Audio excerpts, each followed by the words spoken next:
پورا مجمع با آواز بلند ہدیہ غلامی درود و سلام کے انداز میں پیش کر لیں۔ الصلاۃ والسلام علیک یا رسول اللہ، الصلاۃ والسلام علیک یا حبیب اللہ، الصلاۃ والسلام علیک یا نبی اللہ، وعلی آلک واصحابک یا نور اللہ صلی اللہ تعالی علیہ وسلم۔ رب کعبہ کی بارگاہ میں دعا ہے، مولا اپنے حبیب صاحب لولاق صلی اللہ تعالی علیہ وسلم کے صدق و طفیل ہم تمام حاضرین اور سامعین کو تو ماہ محرم الحرام کے فیوز و برکات سے بھرپور مالا مال فرما۔ میرے کریم اس نئے اسلامی سال کو دنیا بھر کے مسلمانوں کے لیے عزت اور کامیابی کے سال میں تبدیل فرما، اور اس وقت امت مسلمہ پوری دنیا میں جہاں کہیں بھی پریشان حال ہو، یہود و نصارہ کے ظلم و زیادتیوں کا شکار ہو، مولا ان سب کو اپنا حفظ و امان عطا فرما، اور اسلام مخالف قوتوں کو ذلیل و خوار فرما۔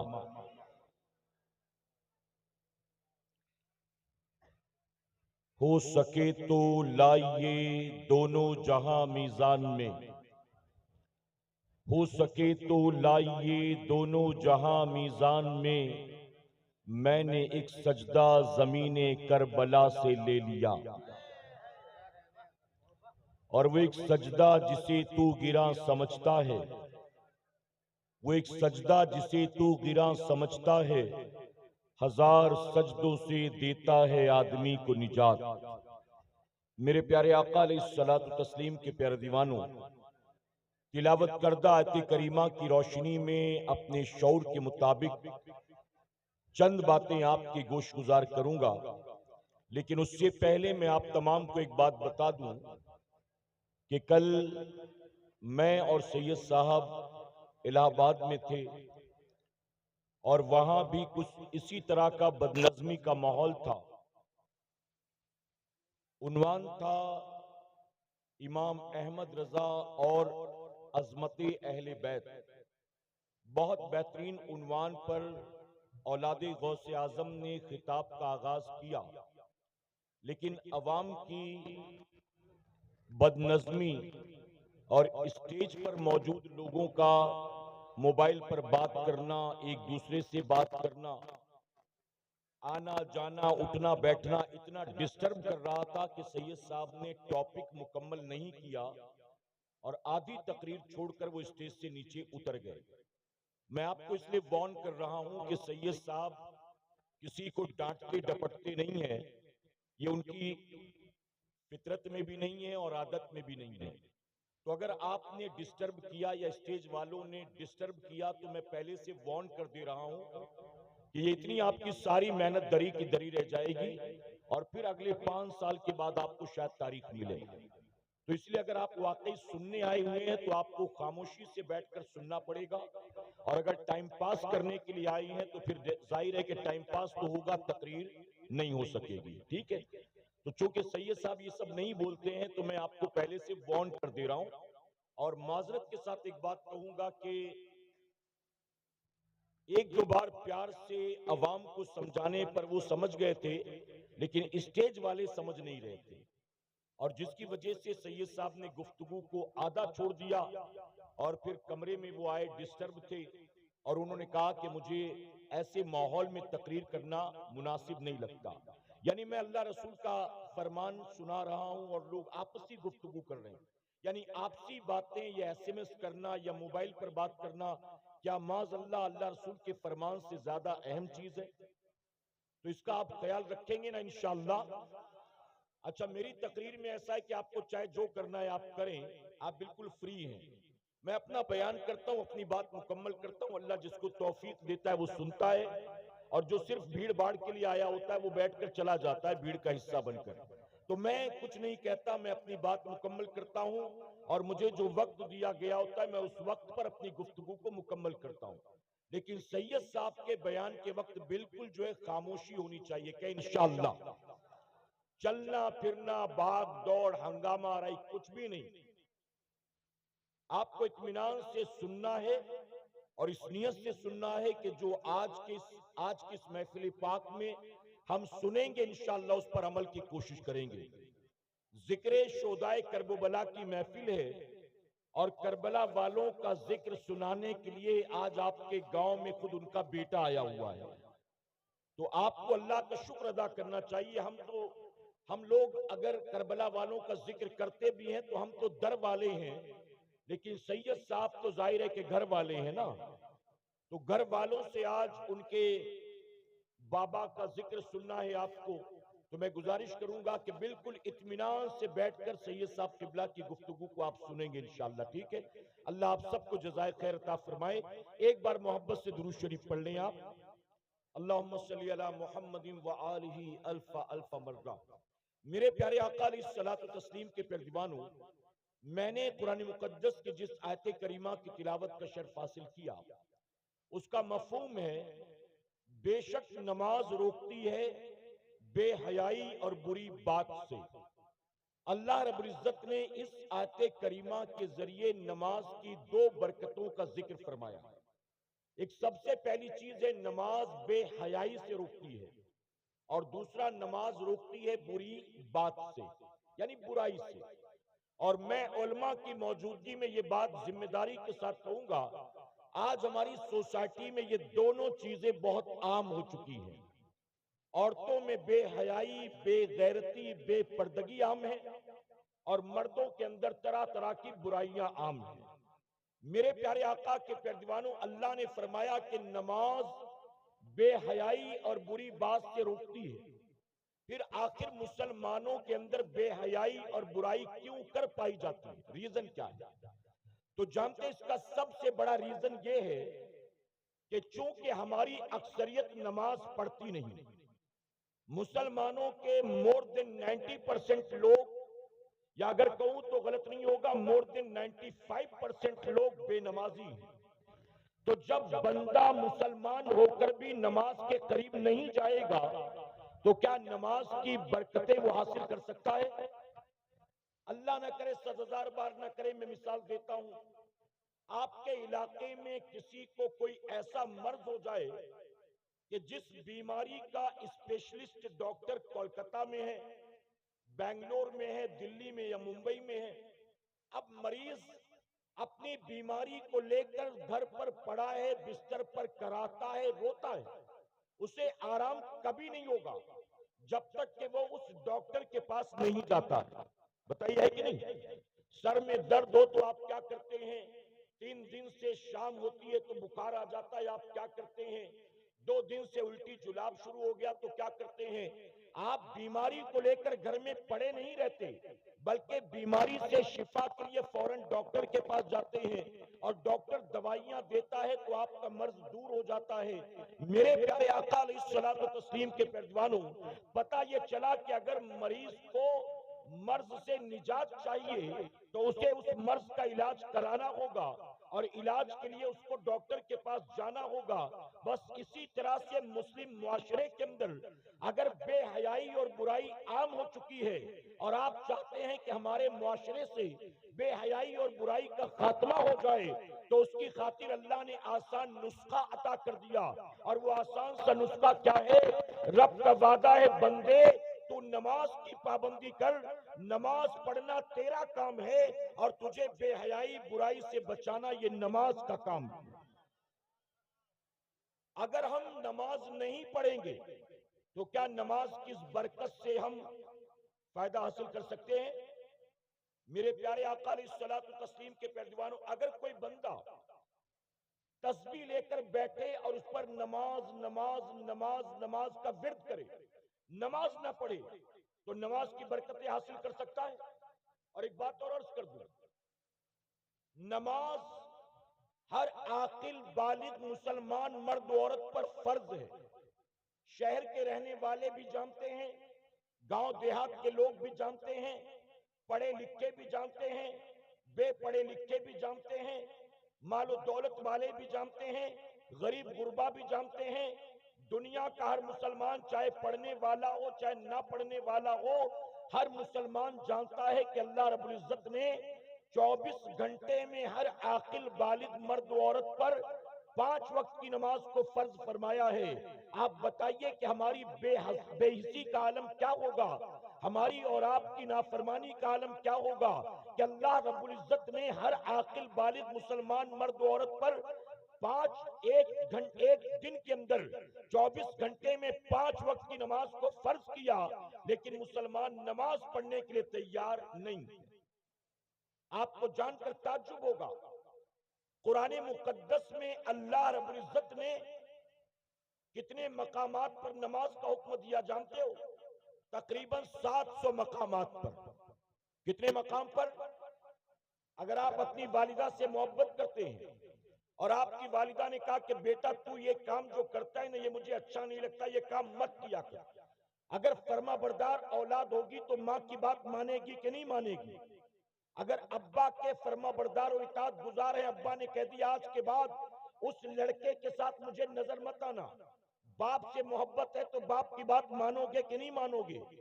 آپ بتائیے اگر بیوی کوئی فرمائش کر دے، آج آتے آتے آئس کریم لے آنا، میرا 2 دن سے بہت جی چاہتا ہے آئس کریم کھانے کا، تو بیوی کی خواہش کو پورا کریں گے کہ نہیں کریں گے؟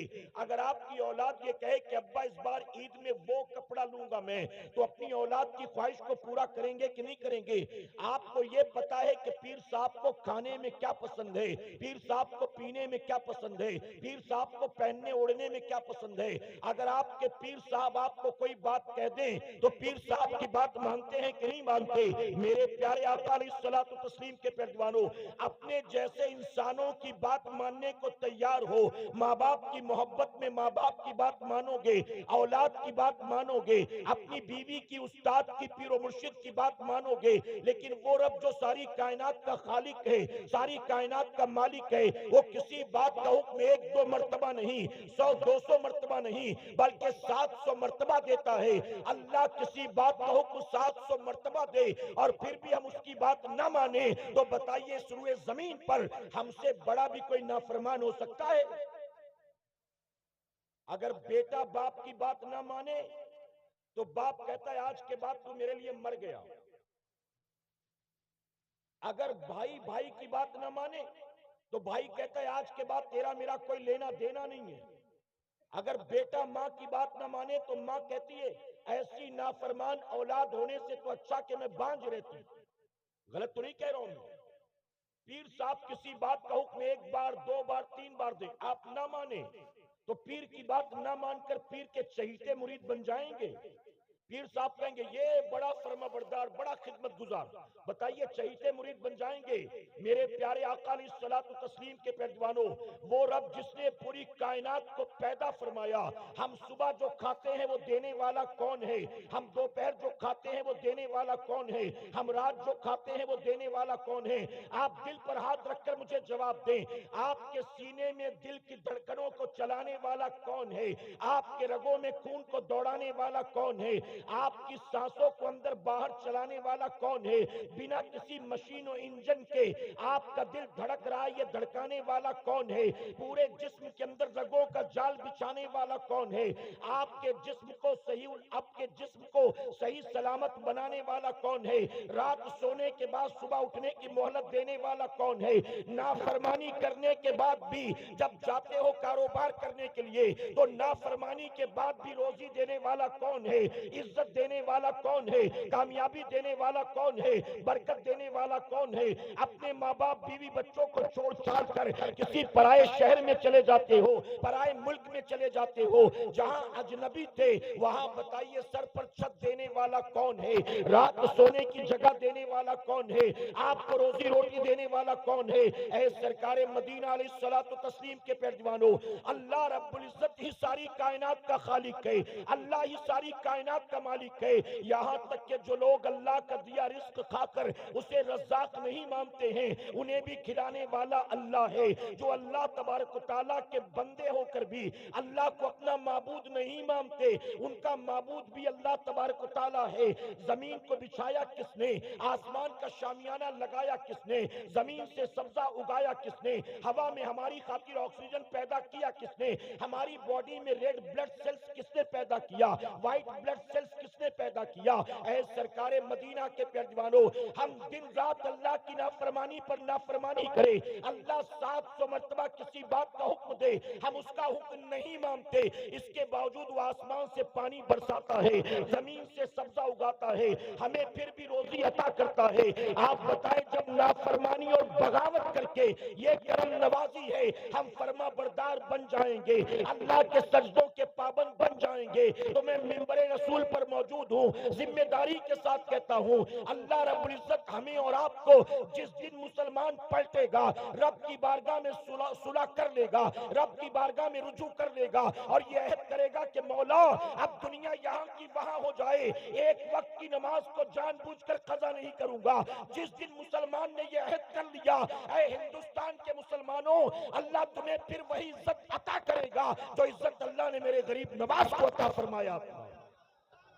نعرہ تکبیر، نعرہ رسالت، نعرہ حیدری، نعرہ حیدری۔ غریب نواز ہندوستان کی سرزمین پر تشریف لائے، کیا بتائیے کوئی اپنے گھر میں انہیں ٹھہرانے والا تھا؟ جی، پیڑ کے نیچے بیٹھ گئے تو بیٹھنے دیا گیا کہ اٹھا دیا گیا؟ کوئی ان کے لیے چائے کافی شربت بنانے والا تھا؟ انا ساگر پر پانی لینے گئے تو پینے دیا گیا کہ پیرا لگا دیا گیا؟ کسی کے محل میں گھس گئے تھے، جبرن کسی کے مکان پر قبضہ کیا تھا؟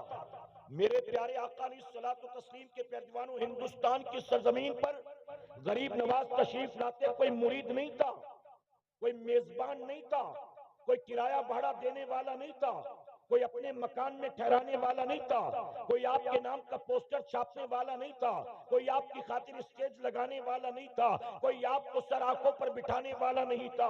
ایک نئے ملک میں، اجنبی ملک میں تشریف لاتے ہیں، اس کے باوجود آپ نے دیکھا کہ مقابلے میں جو آیا وہ کوئی سوشل ورکر نہیں تھا، وہ کوئی گاؤں کا پردھان نہیں تھا، وہ کوئی minister M P M L A نہیں تھا، جو غریب نواز کے مقابلے میں آیا وہ ہندوستان کا بادشاہ تھا۔ غریب نواز کے مقابلے میں آیا، غریب نواز چند فقیروں کو ساتھ لے کر آئے تھے، اپنے ساتھ کوئی اسلحہ لے کر نہیں آئے تھے، اپنے ساتھ کوئی مال و دولت لے کر نہیں آئے تھے، اپنے ساتھ کوئی لمبی چوڑی فوج لے کر نہیں آئے تھے، غریب نواز اپنے ساتھ کھانے پینے کا کوئی بہت زیادہ سامان لے کر نہیں آئے تھے، آپ کے مقابلے میں آ کر کھڑا ہو گیا اس وقت کا ہندوستان کا بادشاہ، اور غریب نواز اللہ رسول کی ذات پر بھروسہ کر کے اس کے مقابلے میں آ کر کھڑے ہو گئے۔ نتیجہ کیا ہوا؟ جو ہند کا بادشاہ تھا وہ ہمیشہ ہمیشہ کے لیے مٹ گیا، اور میرے قریب نے غریب نواز کو قیامت تک کے لیے ہند کا راجہ بنا دیا۔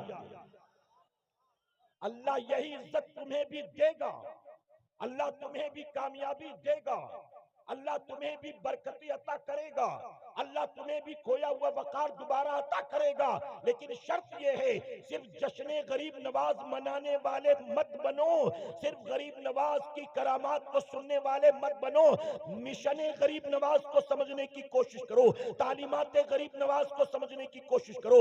غریب نواز کے کھڑاؤں کو اڑتا دیکھتے ہو، غریب نواز کا مدینہ منورہ سے پیدل سفر کر کے ہندوستان آنا نظر نہیں آتا، غریب نواز اگر اپنے کوزے میں انا ساگر کو بھرتے ہیں وہ نظر آتا ہے، غریب نواز کا روزہ رکھنا نظر نہیں آتا، غریب نواز کا جوگی جے پال کا مقابلہ کرنا نظر آتا ہے، غریب نواز کی راتیں نظر نہیں آتی، غریب نواز کا تقوی نظر نہیں آتا، غریب نواز کا سجدہ نظر نہیں آتا۔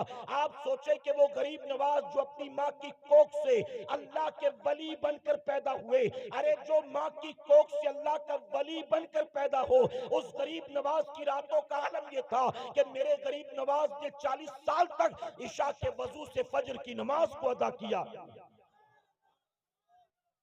ایک مرتبہ میرے غریب نواز، توجہ ہے نا آپ کی، ایک مرتبہ میرے غریب نواز ایک کونے میں بیٹھے زاروں قطار رو رہے تھے.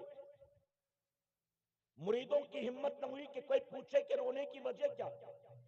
جب کچھ اطمینان ہوا, رونا بند ہوا, تو آپ کے قریب آئے آپ کے قریبی چاہیتے مرید خواجہ بختیار کاکی رحمت اللہ علیہ, آ کر کہتے کہ حضور آج آپ اتنا رو رہے تھے, رونے کی وجہ کیا ہے, کس بات نے آپ کو رلایا.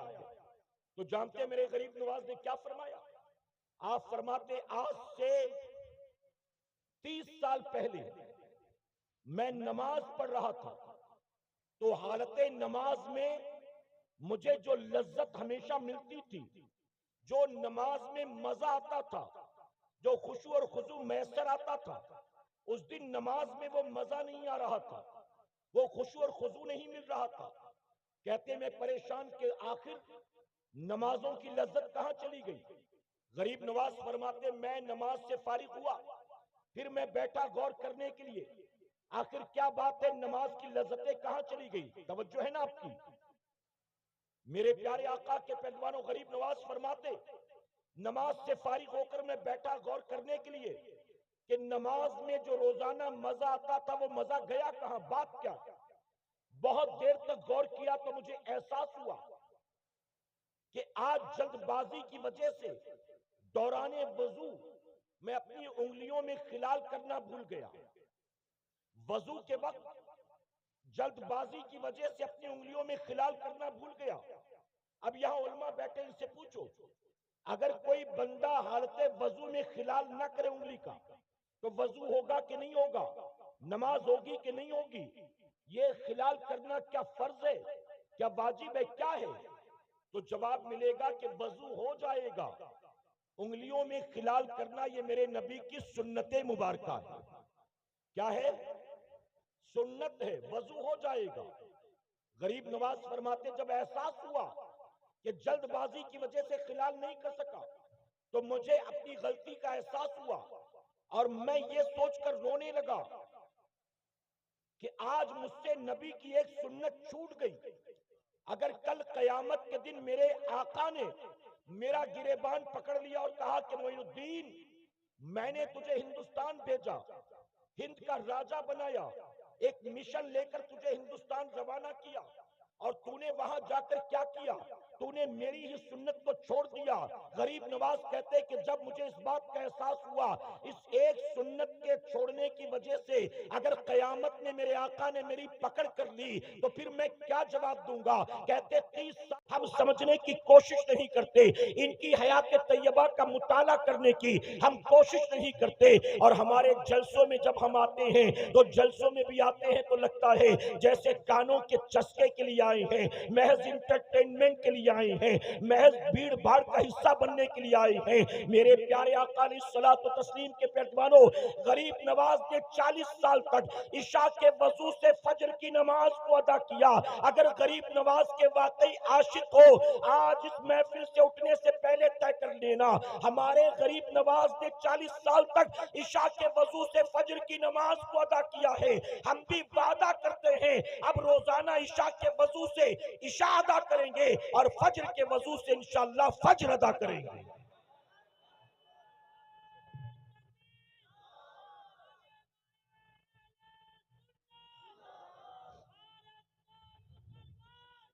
ذکر شہدائے کربلا کی محفل ہے, امام علی مقام کے نام پر محفل سجی ہے. جانتے ہو 10 محرم کو, توجہ ہے نا آپ کی, 10 محرم الحرام کو صبح سے یزیدیوں نے جنگ کو شروع کر دیا. جمعہ کا دن تھا, جو کربلا میں نہیں تھے وہ نماز جمعہ کی تیاری کر رہے تھے. صبح سے جنگ شروع ہو گئی. جب نماز ظہر کا وقت ہوا تو امام نے اپنے قاصد کو بھیجا, ایک نمائندے کو بھیجا, کہا جاؤ جا کر یزیدیوں سے کہو تھوڑی دیر کے لیے جنگ کو روک دیں, تیر تلوار چلانا روک دیں, ہمیں اتنی مہلت دیں کہ ہم نماز ظہر ادا کر سکیں. وہ کربلا کے میدان میں تھے, میدان جنگ میں, انہوں نے کہا ہمیں ظہر ادا کرنے کی مہلت مل جائے. مسافر تھے, اگر مہلت ملتی بھی تو کتنی دیر تک پڑھتے, 2 رکعت نماز پڑھنا تھا, کتنا وقت لگتا. آپ نے فرمایا جاؤ جا کر کہو یزیدیوں کو تھوڑی دیر جنگ روکیں تاکہ ہم ظہر ادا کر لیں. تو جانتے ہو یزیدیوں نے کیا کہا؟ یزیدیوں نے امام علی مقام کے قاصد سے کہا حسین کو جان بچانے کا بڑا اچھا بہانہ سوجا ہے. معاذ اللہ، نماز کے نام پر جنگ کو روکنا چاہتے ہیں. حسین سے کہو کہ نماز پڑھنے کا بہت شوق ہے نا، پڑھو، جتنی پڑھنا چاہتے اتنی پڑھو، ہم نہیں منع کریں گے، لیکن شرط یہ ہے نماز شروع کرنے سے پہلے یزید کی بیعت کرنی ہوگی. یزید کی بیعت کرو گے تو نماز پڑھنے دیں گے، اور اگر یزید کی بیعت نہ کی تو ہم نماز کو دیکھ کر تمہیں چھوڑیں گے نہیں، بلکہ ہم بھی وہ لوگ ہیں جو حالت سجدہ میں تمہاری گردن کو کاٹ دیں گے. یا تو یزید کی بیعت کرو یا تو نماز پڑھو. جب امام علی مقام کے قاصد نے آ کر کہا ظالم جنگ روکنے کو تیار نہیں ہے، بلکہ دھمکی دے رہے ہیں کہ اگر نماز پڑھنی ہے تو پڑھو لیکن یزید کی بیعت پہلے کرنی ہوگی، یزید کی بیعت نہیں کرو گے تو ہم مروت نہیں کریں گے، نماز شروع کر دی تو سجدے میں سر کاٹ دیں گے. تو جانتے امام نے کیا کہا تھا؟ امام نے کہا جاؤ جا کر یزیدیوں سے کہہ دو، یزیدیوں سے جاؤ جا کر یہ کہہ دو حسین نہ یزید کی بیعت کے لیے تیار ہے اور نہ جان بوجھ کر نماز قضا کرنے کے لیے تیار ہے. نہ ہاتھ میں ہاتھ دوں گا اور نہ نماز چھوڑوں گا. جاؤ کہہ دو کہ دھمکیاں دینا بند کر دیں. اگر یہ حالت سجدہ میں سر کاٹنے پر تلے ہیں تو حسین بھی سجدے میں سر کٹانے پر تلا ہے. میں سر کٹا تو سکتا ہوں لیکن نماز قضا نہیں کر سکتا ہوں. یہ کون کہہ رہا ہے؟ میرے پیارے آقا علیہ الصلوۃ والتسلیم کے پیارے دیوانوں، یہاں علماء موجود ہیں، آپ پوچھئے اپنی مسجد کے امام صاحب سے پوچھئے گا، ایک آدمی اگر نماز میں ہے اور حالت نماز میں کہیں سے سانپ یا بچھو آ گیا، کوئی موذی جانور، اور اس کو یقین ہے کہ یہ مجھے ڈنک مار دے گا، ڈس لے گا، تو ایسی صورت میں کیا وہ نماز توڑ سکتا ہے؟ شریعت کا کیا حکم ہے؟ تو آپ کو پتا چلے گا شریعت کی اجازت ہے کہ وہ نماز توڑ کر اسے مارے اور اپنی جان بچائے. اس وقت جان بچانا فرض ہے، نماز بچانا نہیں. اس کو مارو، جان بچاؤ، اور پھر اپنی نماز پھر ادا کر لو. اور صرف اپنے لیے نہیں، اگر کوئی چھوٹا بچہ سو رہا ہے کمرے میں اور آپ نماز پڑھ رہے ہیں اور اچانک کہیں سے کوئی سانپ بچھو آ گیا اور آپ کو یقین ہے کہ اگر میں نے نماز توڑ کر اسے نہیں مارا تو یہ بچے کو ڈس لے گا، بچے کو ڈنک مار دے گا، تو بچے کی جان بچانے کے لیے بھی شریعت نے آپ کو نماز توڑنے کی اجازت دی. اب آپ بتائیے کہ جان بچانا ایسی صورت میں فرض، اور بھی بہت اس کی تفصیل ہے، میں اس میں نہیں جاتا، صرف آپ کو یہ کہوں گا ذرا بتائیے وہ 22,000 خون کی پیاسی تلواریں جنہوں نے امام علی مقام کے ننھے علی اصغر کو نہیں چھوڑا، 6 ماہ کے لگتے جگر کے سوکھے حلقون پر تیر چلایا، جنہوں نے امام حسین کے بھانجوں اور محمد کو نہیں چھوڑا، یعنی اہل بیت کے چھوٹے چھوٹے بچوں کو بھی ظالموں نے چھوڑا نہیں ہے. امام کو پتا تھا اگر ان ظالموں کے سامنے میں نے سجدے میں سر کو جھکایا تو یہ میرے خون کی ننگی پیاسی تلواریں یہ میری گردن کو کاٹ دیں گی. امام علی مقام کیا شریعت کا مسئلہ نہیں جانتے تھے کہ ایسے میں جان بچانا فرض ہے، جان بچ جائے تو نماز پھر کبھی ادا کر لیں گے. اللہ دیکھ رہا ہے کہ حالات کیسے ہیں، ایسے میں اگر سجدہ کیا تو یہ ظالم گردن مار دیں گے، لیکن امام جانتے تھے اگر آج جان بچانے کے لیے میں نے نماز کو قضا کر دیا تو قیامت تک جب بھی کربلا کی داستان لکھی جائے گی، جب بھی خطیب منبر پر کھڑے ہو کر کربلا کے واقعات بیان کرے گا تو لکھنے والا لکھے گا حسین نے نماز کو چھوڑ دیا تھا، خطیب کہے گا حسین نے نماز کو قضا کر دیا تھا. امام جانتے تھے اگر میں آج چھوڑوں گا تو قیامت تک کے لیے چھوڑنا مثال بن جائے گا، اور اگر میں جان پر کھیل کر جان کی پرواہ کیے بغیر آج نماز ادا کروں گا تو قیامت تک کے لیے میرا سجدہ کرنا نانا کے امت کے لیے مثال بن جائے گا. اسی لیے میرے امام نے بتا دیا، حالت سجدہ میں سر کٹا کے میرے امام نے بتا دیا حسین کو یقیناً بیٹے بھی پیارے ہیں، بھتیجے بھی پیارے ہیں، بھانجے بھی پیارے ہیں، بھائی بھی پیارے ہیں، اپنا خیمہ بھی پیارا ہے، اپنے بیوی بچے اور بہن بھی پیاری ہے، حسین کو سب کچھ پیارا ہے، لیکن حالت سجدہ میں امام نے سر کٹا کے بتا دیا حسین کو سب سے زیادہ محبت ہے تو نانا کی آنکھوں کی ٹھنڈک نماز سے محبت ہے۔ میرا امام 3 دن کا بھوکا پیاسا رہ کر 22,000 تلواروں میں نماز نہ چھوڑے، اور ہم 2-4 یاروں میں نماز چھوڑ دیتے ہیں۔ شادی میں گئے تو نماز نہیں، کام دھندے پر گئے تو نماز نہیں، اسکول کالج میں یونیورسٹی میں گئے تو نماز نہیں۔ میرے پیارے آقا علیہ الصلوۃ والتسلیم کے پیروانوں، بعد مرنے کے قیامت کے دن سب سے پہلا جو حساب ہوگا وہ پتہ ہے کہ کائے کا ہوگا؟ جتنا سال بھر کماتے ہو گورنمنٹ کو اس کا حساب دینا پڑتا ہے، ریٹرن فائل کرنا پڑتا ہے کہ سال بھر کا ٹرن اوور کتنے کا، کتنا کمایا، کتنا انویسٹ کیا، کتنا بچایا، کتنی سیونگ، یہ سارا اکاؤنٹ دیتے ہو کہ نہیں دیتے ہو گورنمنٹ کو؟ آپ بتائیے، جس کا ہماری کمائی سے کوئی تعلق ہی نہیں ہے، ہم محنت مشقت کر کے کما رہے، اس میں گورنمنٹ کا کیا انوالومنٹ ہے؟ اس کے باوجود گورنمنٹ آپ سے ہر سال حساب لیتی ہے۔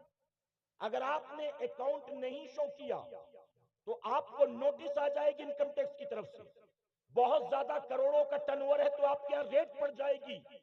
میرے پیارے آقا کے پیروانوں، جن کا ہماری کمائی سے کوئی تعلق نہیں ہے، ہر سال انہیں بھی مجبوراً ہمیں حساب کتاب دینا پڑتا ہے۔ تو جس رب نے سب کچھ عطا کیا ہے، کیا وہ قیامت میں ہمیں یوں ہی چھوڑ دے گا؟ اور وہاں آپ کی کمائی کا حساب بعد میں ہوگا، بینک بیلنس کا حساب بعد میں ہوگا، آپ کے خرچے کا حساب بعد میں ہوگا، آپ کی بیوی بچوں کا حساب بعد میں ہوگا۔ سب سے پہلا سوال کس کے بارے میں ہوگا؟ جی، اور بلند آواز سے، جن کو نہیں پتا وہ بھی سن لے، کس کا حساب ہوگا؟ اس کے باوجود پڑھتے ہو؟ پتا ہے سب سے پہلا حساب نماز کا۔ جب ایگزام ہوتا ہے شروع، چاہے وہ 10th کے بچے ہو، چاہے 12th کے ہو، چاہے کسی کلاس کے، چاہے کسی مذہب کے، تو ایگزام سے پہلے ٹائم ٹیبل ملتا ہے کہ فرسٹ ڈے آپ کا انگلش کا پیپر ہے، سیکنڈ ڈے آپ کا میتھس کا پیپر ہے، تھرڈ ڈے آپ کا ہسٹری کا پیپر ہے۔ بتائیے ٹائم ٹیبل ملتا ہے؟ بچہ اسی ٹائم ٹیبل کے اعتبار سے تیاری کرتا ہے کہ نہیں؟ پہلا پیپر انگلش کا، دوسرا ہندی کا، تیسرا ہسٹری کا، پھر 3 دن کی چھٹی، اس کے بعد میتھس کا۔ اب کوئی بچے سے کہے کہ بیٹا انگلش کی تیاری مت کر، ہندی کی تیاری مت کر، ہسٹری کی تیاری مت کر، پورا زور جو ہے وہ میتھس پر دے، وہ کہے گا پرچہ آج انگلش کا ہے، میتھس کیوں پڑھوں؟ پرچہ آج جو ہے ہندی کا ہے، میتھس کیوں پڑھوں؟ الجبرا سے پہلے 3 دن کی چھٹی ملے گی، تب الجبرا کی تیاری کر لوں گا، ابھی مجھے جو آج ایگزام دینا اس کی تیاری کرنے دو۔ ارے چھوٹے چھوٹے بچے بھی جانتے ہیں کہ پرچہ جس چیز کا سب سے پہلے ہوگا، تیاری سب سے پہلے اسی کی جائے گی، لیکن میری قوم کو یہ بات سمجھ میں کیوں نہیں آتی؟ یہ ساری تیاریاں تو کیے بیٹھا ہے، اپنی بیٹی کی شادی کی تیاری، اپنے مرنے کے بعد بچے کے کام دھندے کی تیاری، اپنے گھر بار کی تیاری، اپنے کھانے پینے کی تیاری، اپنے اوڑھنے پہننے کی تیاری، اپنے گھومنے پھرنے کی تیاری، تو نے دنیاوی اعتبار سے ساری تیاریاں کر رکھی ہے، لیکن اے مسلمان، کیا تو نے کبھی قبر کی تیاری کے بارے میں سوچا ہے؟ کبھی میدان قیامت کی تیاری کے بارے میں سوچا ہے؟ ہمیں کبھی فرق ہی نہیں پڑتا۔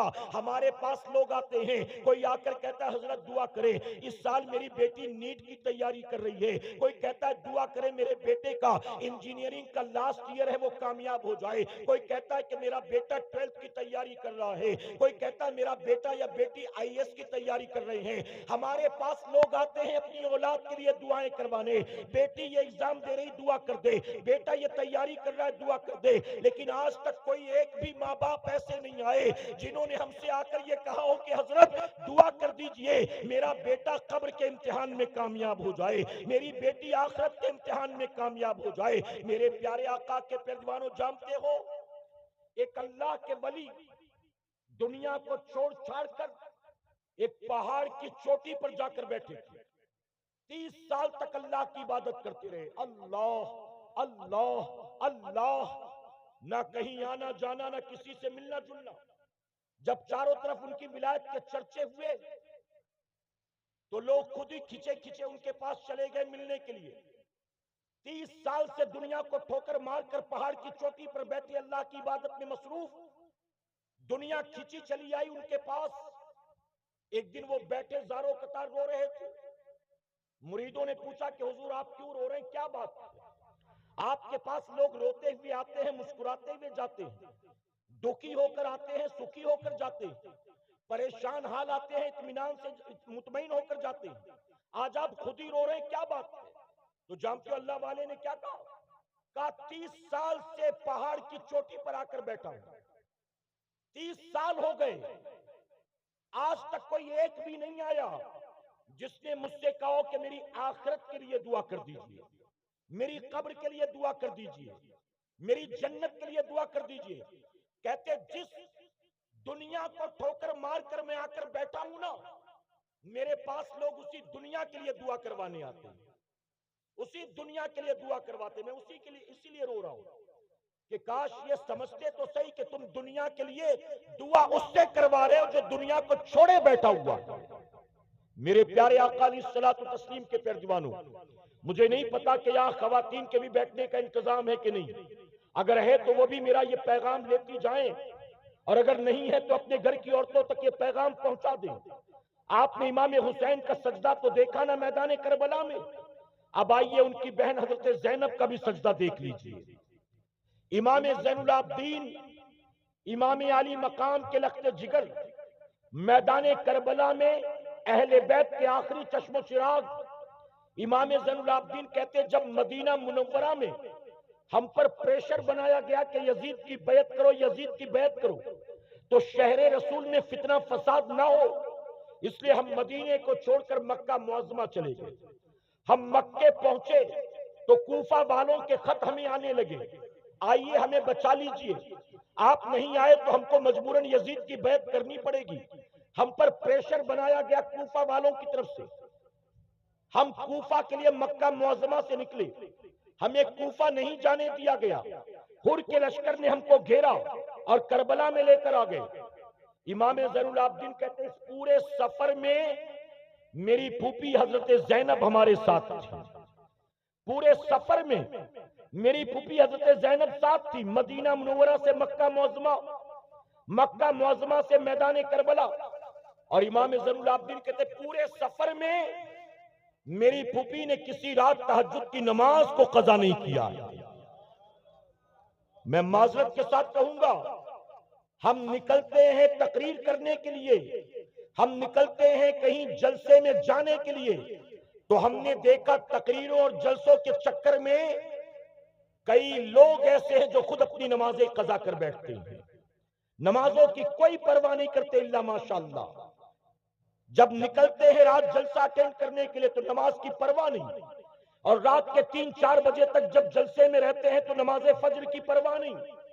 آپ سوچیں ہم تقریر کرنے جا رہے ہیں تو نماز کی پرواہ نہیں کرتے, اور وہ میدان کربلا کی طرف نکلی ہیں اور نماز تہجد قضا نہیں کر رہی ہیں.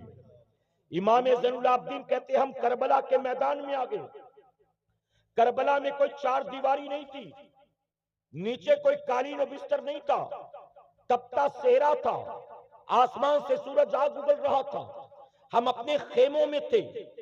1 تاریخ, 2 تاریخ, 3 تاریخ, امام زین العابدین فرماتے وقت گزرتا رہا اور میری پھوپھی ہر رات اٹھ کر تہجد کی نماز ادا کرتی رہی. اور محبت سے کہیں, امام زین العابدین فرماتے 7 تاریخ کو پانی بند, 8 تاریخ کو ہمارے خیمے میں پانی ختم, 9 تاریخ کو چھوٹے چھوٹے بچے بھی بھوکے پیاسے. یزیدیوں نے پانی تو بند کر دیا, میری پھوپھی نے تہجد بند نہیں کیا, تہجد ادا کرتی رہی. 10 محرم کو صبح سے جنگ کا آغاز ہوا. دوپہر ہوتے ہوتے ہمارے جتنے تھے سب کو ظالموں نے شہید کر دیا. پھر ہمارے خیمے کو لوٹا گیا. امام زین العابدین فرماتے 10 محرم کا دن گزرا, مغرب کے بعد 11 تاریخ لگی. یہ 11 محرم کی رات ہم اہل بیت کے لیے جو کربلا میں تھے قیامت سے کم رات نہیں تھی۔ امام زین العابدین فرماتے یہ وہ رات تھی جب ہمارے خیمے کے چاروں طرف ہمارے اپنوں کی لاشیں بکھری پڑی تھی، کسی کا سر تن سے جدا تھا، کسی کے جسم کے ایک ایک اعضاء کو کاٹ دیا گیا تھا، کسی کا چہرہ پہچاننے میں نہیں آتا تھا، کسی کو شہادت کے بعد گھوڑے کی ٹاپوں سے روندا گیا تھا۔ امام زین العابدین کہتے ہمارے خیمے کے آس پاس ہمارے اپنے 72 لوگوں کی لاشیں بکھری پڑی تھی۔ رات کے اندھیرے میں فرماتے میں دیکھ کر حیران رہ گیا، ہمارے خیمے کا پردہ ہٹتا ہے، میری پھوپھی حضرت زینب باہر نکلتی ہے اور نکلنے کے بعد چاروں طرف بکھری لاشوں کا جائزہ لیتی ہیں۔ امام زین العابدین فرماتے ہیں ان میں کوئی میری پھوپھی کا بھائی بھی تھا، کوئی بھتیجا تھا، کوئی بھانجا تھا، ان کے 2 چھوٹے چھوٹے بیٹے اور محمد کی لاشیں بھی پڑی تھی۔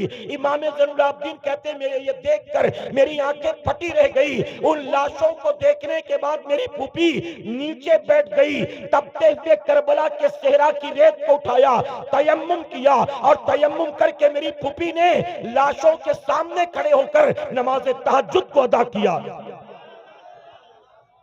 جن کے گھر کی بیٹیاں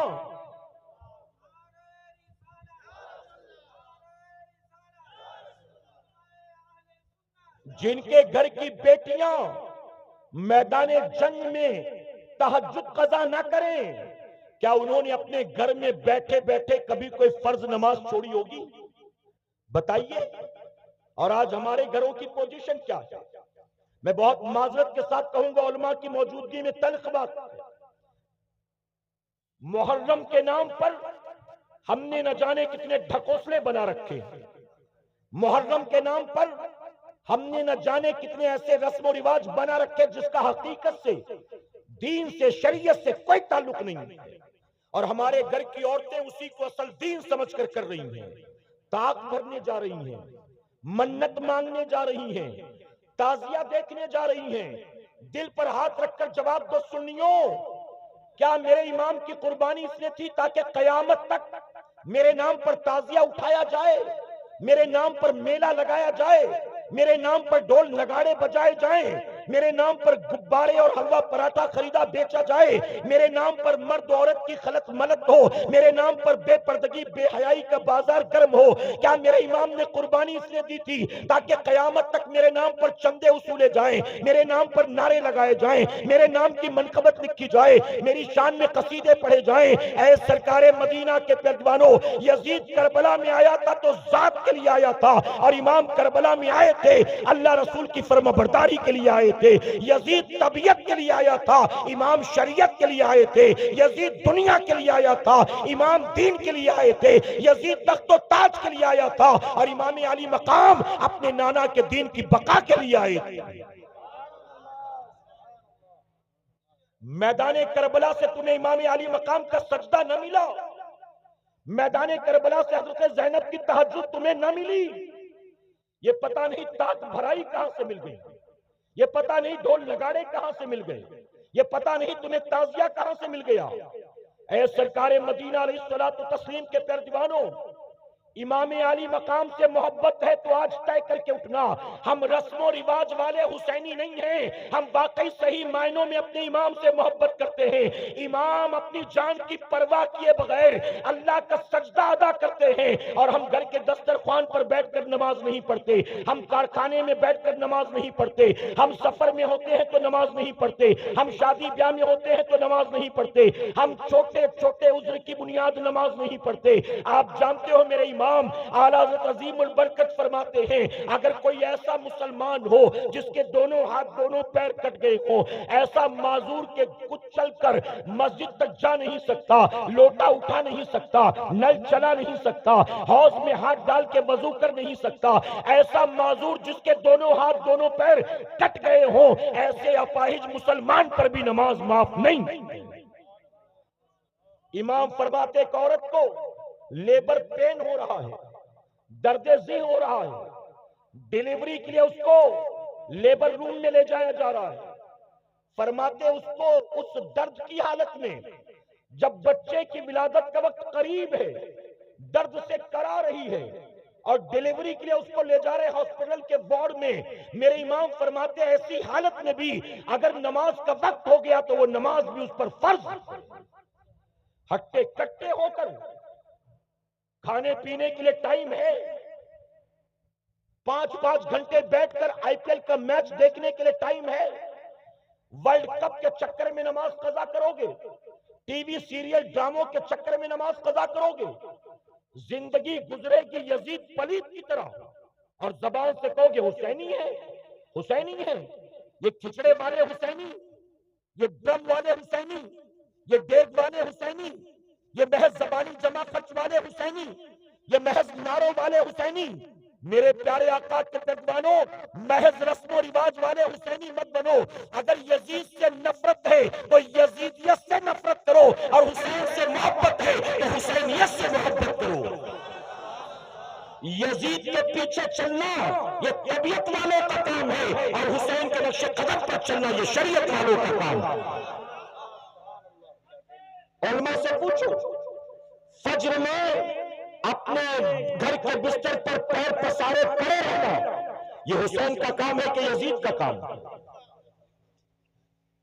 تاریخ طبری اٹھا کر دیکھو، البدایہ والنہایہ اٹھا کر، تاریخ کی کتابیں بریلویوں کی نہیں ہیں، ہسٹورینز کی ہیں، اتہاس کاروں کی، تاریخ نگاروں کی کتابیں، یہ لکھتے ہیں یزید کے محل میں رات بھر شراب و شباب و کباب کا دور چلتا، ناچ گانے ہوتے تھے، جب فجر کی اذان ہوتی تو یزید اپنے محل کے بستر پر شراب کے نشے میں دھت پڑا ہوتا، جب فجر کی اذان ہوتی تو یزید محل کے بستر پر شراب کے نشے میں دھت پڑا ہوتا، اور جب فجر کی اذان ہوتی تو امام حسین اپنے گھر سے نکلتے مسجد نبوی شریف میں جاتے تھے اور مسلمانوں کو جمع کر کے ان کی امامت فرماتے تھے۔ رات یزید کے محل سے ڈھول گھنگرو کی آواز آتی تھی، اور امام حسین مدینہ منورہ میں، مکہ معظمہ میں، کربلا معلیٰ میں، امام چاہے جہاں بھی ہے، یزید کے محل سے ڈھول گھنگرو کی آواز آتی، اور امام حسین کے کمرے سے ہر رات قرآن کی تلاوت کی آواز آتی تھی۔ امام حسین کو قرآن کی تلاوت سے اتنی محبت، اتنی محبت، اتنی محبت کہ امام مدینہ میں بھی قرآن کی تلاوت کرتے، مکہ معظمہ میں بھی قرآن کی تلاوت کرتے، کربلا معلیٰ میں بھی قرآن کی تلاوت کرتے، 3 دن بھوکے پیاسے رہ کر بھی قرآن کی تلاوت کرتے، شب عاشور میں بھی اپنی بیٹی ننھی سکینہ کو بٹھا کر قرآن کی تلاوت کرتے، اور 10 محرم کو ظالموں نے آپ کو شہید کر کے آپ کے سر مبارک کو کاٹ کر نیزے پہ چڑھا دیا، امام نیزے پہ چڑھ کر بھی قرآن کی تلاوت کرتے۔ ہمارے گھروں سے رات کے اندھیرے میں قرآن کی تلاوت کی آواز آتی ہے کہ ڈھول گھنگرو کی؟ بتاؤ، رات کو کسی کے گھر سے اگر ڈھول گھنگرو کی آواز آئے، ٹی وی سیریل دیکھ رہا ہے، ویب سیریز دیکھ رہا ہے، ناچ گانا دیکھ رہا ہے، وہ حسینی ہے؟ کس بات کا حسینی؟ میں تو کہتا ہوں ظالموں، امام حسین کا نام لے کر وہ کام کرو جو کام یزید پلید کرتا تھا۔ یزید امام حسین کا دوست تھا کہ دشمن تھا؟ جی، دوست تھا کہ دشمن تھا؟ آپ بتائیے، ابھی اولاد غوث اعظم آئیں گے، اولاد غوث اعظم، اتنی محبت، اتنی عقیدت، ایک جھلک دیکھنے کے لیے لوگ بے قرار، مسافہ کرنے مل گیا تو الحمدللہ، نہیں تو ہاتھ میں لگا لیا تو خوش نصیب، اتنی عقیدت، اتنی محبت غوث اعظم کی اولاد سے، اور جو غوث اعظم کے بھی باپ دادا ہیں ان کے دشمن کے طریقے پر چلتے ہو، یہ کیسی محبت ہے اہل بیت سے، یہ کیسی محبت ہے نواز رسول سے، یہ کیسی محبت ہے مولا کائنات اور ان کی اہل بیت سے، کیسی محبت ہے؟ زبان سے کہو کہ ہم غوث اعظم سے محبت کرتے، غریب نواز سے محبت کرتے، آپ بتائیے نماز قضا کرنا غوث اعظم کا کام ہے؟ چاہے وہ امام اعظم ابو حنیفہ ہو، چاہے وہ صدر سرکار غوث اعظم ہو، چاہے وہ میرے خواجہ غریب نواز ہو، ان بزرگوں کی زندگی میں ایک بات سملر ملتی ہے، سمان ملتی ہے، اور جانتے وہ بات کیا ہے؟ ان تینوں کی تاریخ اٹھا کر دیکھو تو پتہ چلتا ہے یہ تینوں وہ اللہ والے ہیں جنہوں نے 40 سال تک عشاء کے وضو سے فجر کی نماز کو ادا کیا۔ ہم کس بات کے حسینی ہیں؟ کس بات کے؟ محض رسم و رواج والے؟ میرے پیارے آقا علیہ الصلوۃ والتسلیم کے پیروانوں، آج ذکر حسین کی محفل سے ہمیں سچی توبہ کر کے اٹھنا ہے کہ انشاءاللہ سینوں سے آواز آئے کہ انشاءاللہ اگر زندگی نہ بدلی، اگر اخلاق میں کردار میں تبدیلی نہ آئی، زندگی بھر رسم و رواج کے پیچھے پیچھے چلتے رہے، تو آپ کا زبانی جمع خرچ کرنا قیامت میں آپ کے کام نہیں آئے گا۔ آپ زندگی بھر کو ہم حسینی ہیں، ہم حسینی ہیں۔ آپ نے مجھ سے پوسٹر جب منقبت چل رہی تھی، سارے یا حسین کے نعرے لگا رہے تھے۔ میں کہتا ہوں محرم کے مہینے میں نہیں، روزانہ یا حسین کہو، اپنی چھاتیوں کو پیٹ پیٹ کے یا حسین کہو، لیکن زندگی گزرے گی حسین کے دشمن یزید پلید کے نقش قدم پر، تو نام لینے سے حسینی نہیں بن جاؤ گے۔ حسینی وہ نہیں ہوتا جو صرف نام لیتا ہے، حسینی وہ ہوتا ہے جو اپنے آقا و مولا کے نقش قدم پر چلتا ہے۔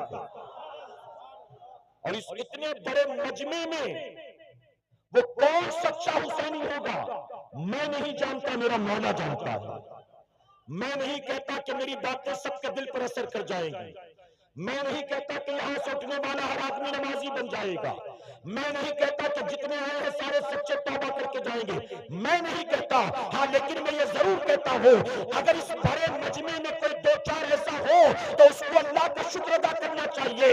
اے مولا، بھیڑ تو ہزاروں کی تھی لیکن تیرا کرم ہو گیا، تو نے امام حسین کے صدقے میرا آنا قبول فرما لیا۔ اور اتنے بڑے مجمع میں جس پر میرے امام کی نظر ہوگی، زندگی اسی کی بدلے گی انشاءاللہ۔ میرے امام کی پوزیشن تو یہ ہے، علماء سے آپ نے سنا ہوگا، تاریخ کی کتابوں میں موجود ہے، میرے امام شہادت کے بعد بھی جہاں جہاں سے گزرے، نہ جانے کتنے یہودیوں عیسائیوں کو مسلمان بنا دیا ہے۔ جو پیدائشی خاندانی حسبی نسبی یہودی عیسائی تھے، میرے امام کی برکتیں یہ ہیں، امام کا ان گلیوں سے گزر ہوا تو وقت کا یہودی عیسائی بھی کلمہ پڑھ کر مسلمان بن گیا۔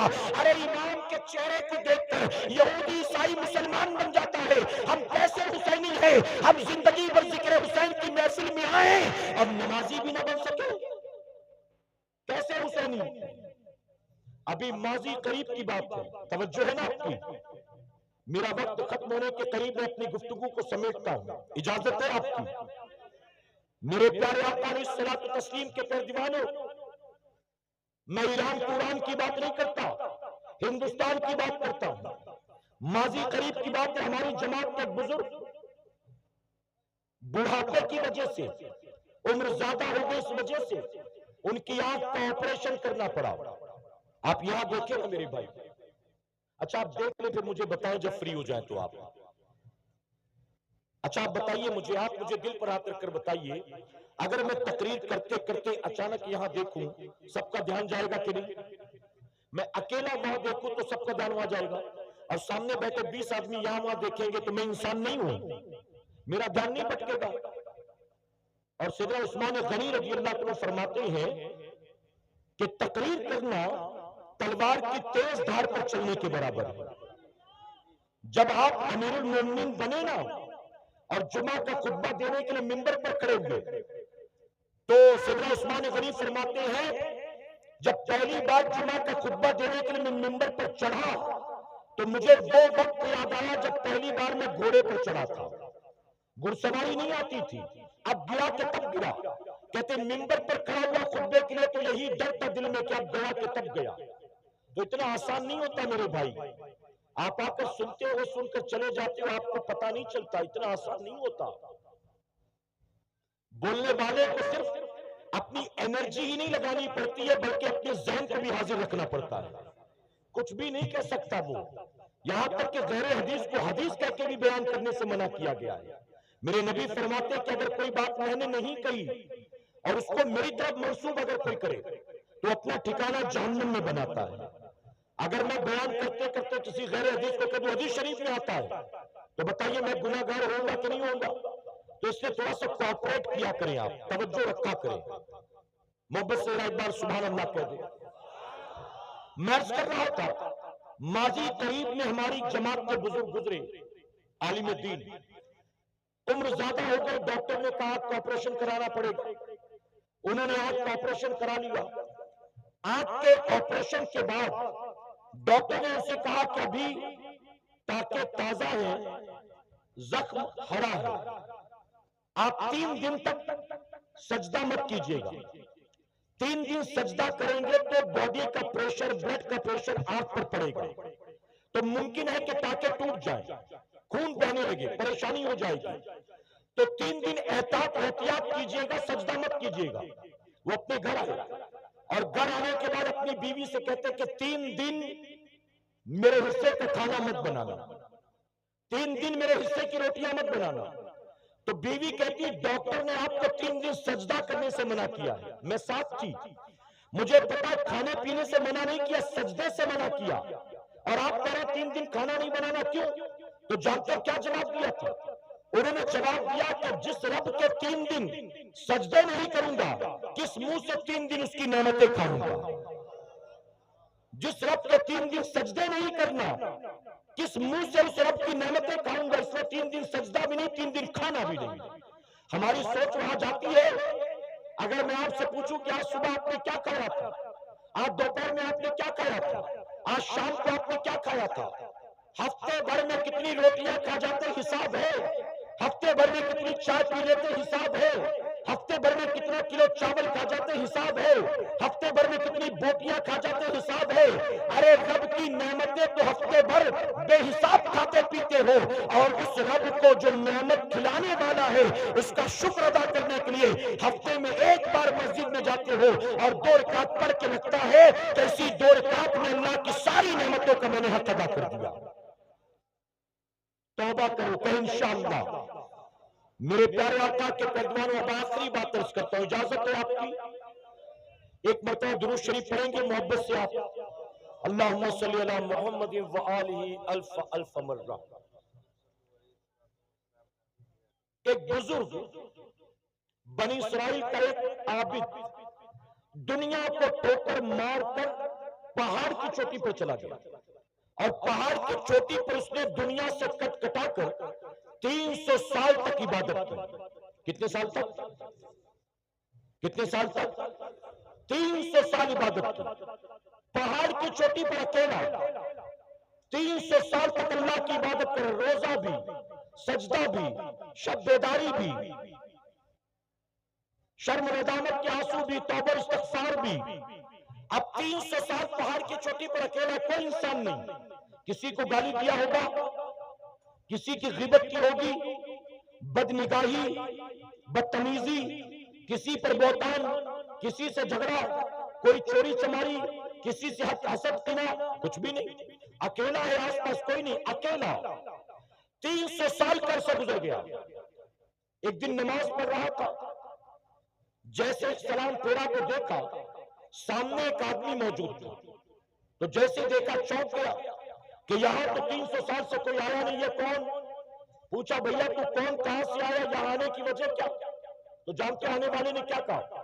آنے والے نے کہا میں موت کا فرشتہ ہوں، اسرائیل، اللہ نے مجھے بھیجا ہے تمہاری روح قبض کرنے کے لیے، بس بہت ہو گئی، زندگی ختم، اب زندگی ختم ہو گئی، اب میں تمہاری روح کو نکالنے آیا۔ تو کہتا ہے کہ اسرائیل اگر تو روح نکالنے آیا تو کھڑے رہ کے کیا کر رہا ہے، اب تک تو نے میری روح کو نکالا کیوں نہیں؟